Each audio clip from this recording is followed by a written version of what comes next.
Hello guys, আজকে আমরা সবাই মিলে যাচ্ছি বান্ধবী কাম দিদি সোনাইদির বাড়িতে। খুব গরম, বাসের এত ভিড়ে আর পারা যাচ্ছে। বাস থেকে এবার নেমে এসে ডোঙারিয়া নামক জায়গায় অটোতে উঠলাম। উঠে সেখান থেকে আমরা এখন যাচ্ছি বুড়ুল ফেরিঘাটে।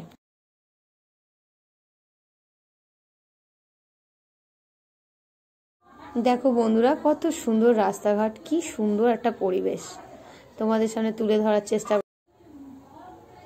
আমরা এবার চলে এলাম বুড়ুল ফেরিঘাটে। এখানে এসে আমরা খুব আনন্দ করলাম, ফুচকা খেলাম, আইসক্রিম খেলাম। খেয়ে ফেরির জন্য লঞ্চ আসবে, সেখানে আমরা ফেরিঘাটে অপেক্ষা করছিলাম। দেখো বাইরের পরিবেশটা, চারদিকটা কি সুন্দর দেখতে। এখনো আমাদের লঞ্চ আসেনি, তাই আমরা দাঁড়িয়ে আছি। দেখো বন্ধুরা, কি সুন্দর নদীটা আর তার পাশে পরিবেশটা, কত সুন্দর লাগছে। আমাদের কলকাতায় প্রচুর গাড়ি আছে, প্রচুর তার আওয়াজ আছে, কিন্তু এত সুন্দর একটা পরিবেশ আর কোথাও পাওয়া যাবে না। ভিডিওর মাঝখানে খুব দরকারি দুটো কথা বলি বন্ধুরা। আমার এই ভিডিওগুলো যদি তোমাদের ভালো লেগে থাকে তাহলে প্লিজ সাবস্ক্রাইব করে আমার পাশে থেকো। ভিডিও করা বা ভিডিও কিভাবে পোস্ট করতে হয়, কখন পোস্ট করতে হয়, এগুলো সম্পর্কে আমার ঠিক একটা ধারণা নেই।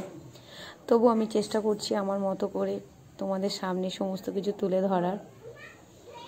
আমাদের লঞ্চ এসে গেছে, তো আমরা সেই দিকেই এগোচ্ছিলাম। যখন লঞ্চ ঘাটে আসে, ফেরিঘাটে, তখন জোয়ারের সময়, তাই জলের এত উত্তাল। তাই নদীর জলে দেখো কত ঢেউ, জলটা কতটা ফুলে উঠেছে।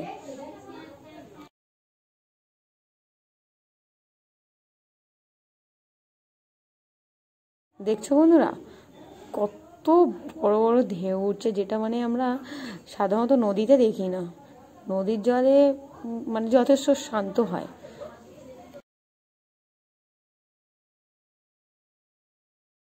মাঝিরা মাছ ধরছে। এই আমরা ঘাটের কাছাকাছি চলে এসেছি। এটা হচ্ছে 58 গেটের ঘাট, যেখানে আমরা আসছি।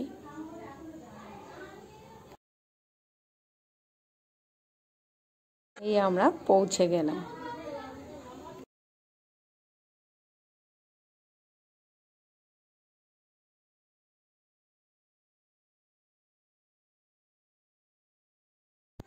দেখো বন্ধুরা, লঞ্চ ঘাটগুলোতে কি সুন্দর করে দোকান বসেছে, মনে হচ্ছে না কি সুন্দর মেলা। এখানে ফুচকা, আলু কাবলি, ঘুগনি, পাপড়ি চাট সমস্ত রকম আছে। এই রাস্তাটায় আমরা টোটো, ভ্যান যে কোনো কিছু নিতে পারতাম, কিন্তু আমাদের খুব ইচ্ছে করছিল গ্রামের পরিবেশটাকে উপভোগ করার, তাই আমরা হেঁটে হেঁটেই যাচ্ছিলাম।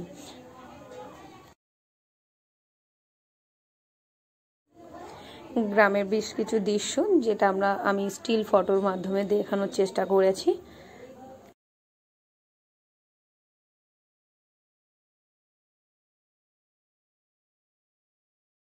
গ্রামে এসে জানতে পারলাম এদের একটা নিয়ম আছে। আজকের দিনে এরা বাইরে ভাত রান্না করে তারপরেই খায়। আজকের দিনে এরা কেউ ঘরের ভেতরে ভাত রান্না করে না। দেখো সবাই ছোট ছোট ছোট ছোট সবার বাড়ির সামনে, বাইরেটা আর কি সীমানার বাইরে রান্না করতে বসে গেছে। এটা আমার আগে কখনো জানাও ছিল না, আমি কখনো শুনিনি। আচ্ছা, এইসব দেখতে দেখতে আমরা চলেই এলাম সেই সময় দিদি বাপের বাড়িতে। এখানে এরাও রান্না করছে, বাইরে রান্না। এখানে দিদির ভাইয়ের বউ রান্না করছে, তাই ও বলছিল কিভাবে কি হয়, কোথায় ওরা এসব রান্না করে, কেন আজকে ওরা ঠিক বাইরেটাতে রান্না করতে পারলো না, সেই সবই।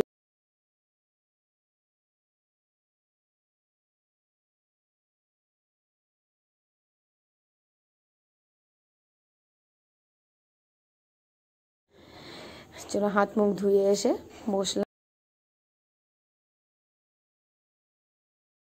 ড্রেস চেঞ্জ করে নিয়েছি।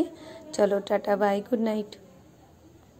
আবার পরে দেখা হবে। প্লিজ তোমরা সাবস্ক্রাইব করে দিও চ্যানেলটাকে।